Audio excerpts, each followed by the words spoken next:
Hello, for today's video, I'm gonna make a tasty Mexican rice recipe. And here are the prepared ingredients. Here I have 4 medium-sized peeled and sliced tomatoes, 2 medium-sized of onion cut into cubes, 4 pieces smashed garlic, bell peppers cut into cubes, and corn. I have here a seasoning teaspoon of coriander powder, paprika, cumin, and a teaspoon of tomato paste and salt. And I have here 1.5 cup of basmati rice. Let's get started. Let's wash our rice and soak our rice for about 5 minutes. For the meantime, let's make our tomato puree.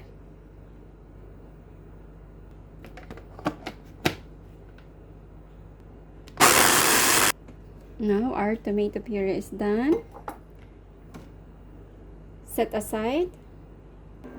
And in our pan, let's put olive oil. Let's heat a little bit.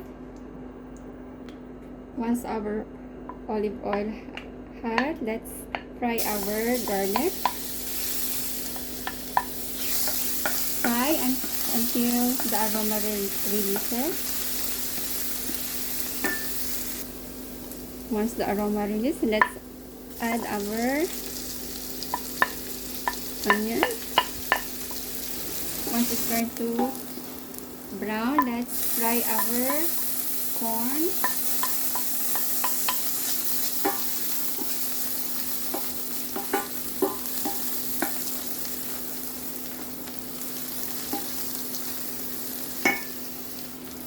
And let's add all our bell peppers.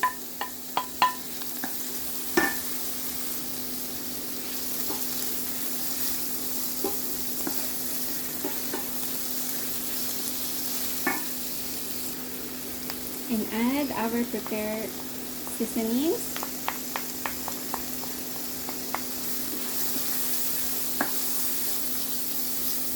Mix all together. After 5 minutes, let's wash and drain our rice.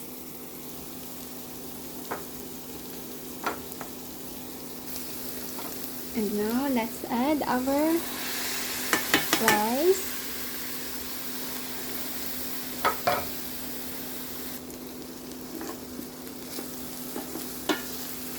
Let's fry the rice a little bit.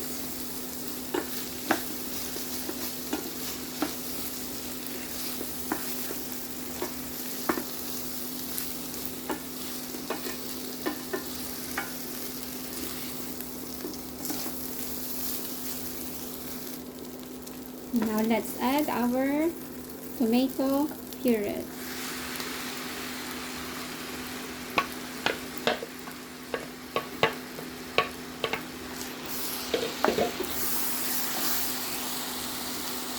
Mix all together.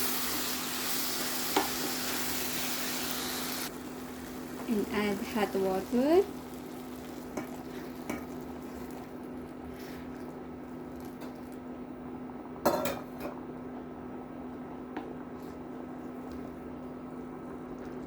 Let's taste. It needs more salt.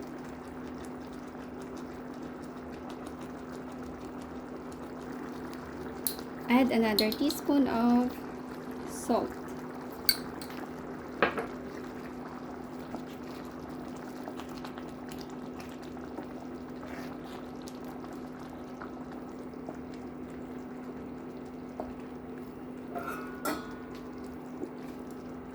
Now cover.